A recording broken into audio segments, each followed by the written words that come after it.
नमस्कार। आज हम लोग एक बहुत ही इंटरेस्टिंग टॉपिक की बात करने वाले हैं कि why the value of Indian rupee falls comparison to dollar, कि डॉलर के मुकाबले में हमारा जो इंडियन रुपी है वो क्यों गिरता जाता है, डॉलर क्यों हमेशा स्ट्रांग रहता है।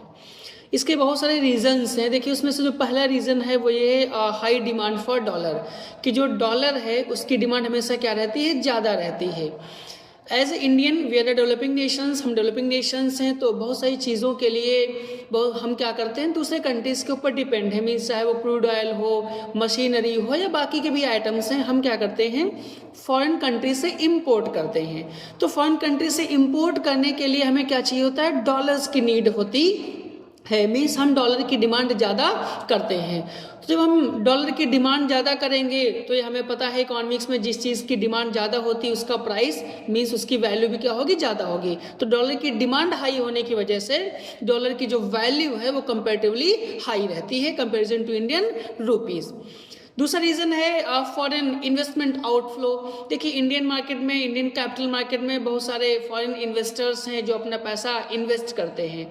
तो जब भी कोई ग्लोबल टेंशन होती है, रिसेशन का टाइम हो या कुछ ऐसी ग्लोबल टेंशन जब क्रिएट होने लगती है तो वो लोग क्या करते हैं, इंडियन फाइनेंशियल मार्केट में जो उनका इन्वेस्टमेंट होता है उसे सेल करके वो बेचते हैं और बेच के अपना पैसा अपनी कंट्री वापस ला ले जाते हैं। तो उस समय भी उनको क्या चाहिए होता है, डॉलर खरीदते हैं और डॉलर की डिमांड ज़्यादा कर देते हैं। फिर से आउटफ्लो होने की वजह से डॉलर की डिमांड बढ़ती है, तो उसकी वजह से भी क्या होती है, डॉलर जो है वो स्ट्रांग होता है कंपेरिजन टू इंडियन रुपीस।